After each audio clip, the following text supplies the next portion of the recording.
Hi, I'm Lonnie with Perma-Tune. We're here in Twinsburg, Ohio at the Perma-Tune laboratory, and we're going to show you how to install a Perma-Tune system on a vintage Ferrari. We're installing Perma-Tunes on this 1973 Ferrari Dino 308.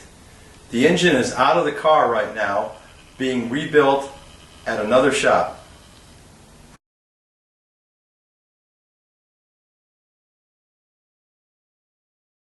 Since this car is going to be racing with the vintage group, we are trying to make this installation look as original as possible.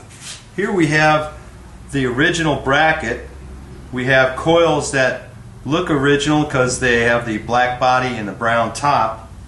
The modules themselves are period correct looking, although those are going to be pretty much hidden. So we also have this wire braid over the high technology components like the Bluetooth device and our wiring hub, and that makes it look just like a ground wire. So if you see this installed on the car, it doesn't jump out as being new technology. It still looks old school. Ready to start our installation now. We've assembled our components.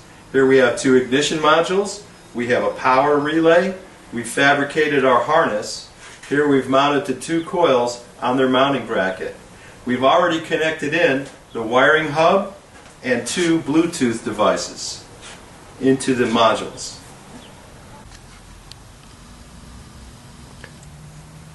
Okay, now we've got the ignition modules installed here. We've got the coils in their original mounting position. And here we have the two wires that go to the triggering mechanism on the distributors. And here's our ground wire. We're installing the wiring hub behind the driver in the cabin of the car. We've already run the wire that connects the hub to the ignition module.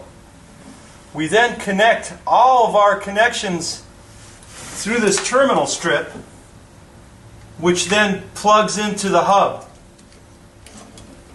And then the hub is remounted.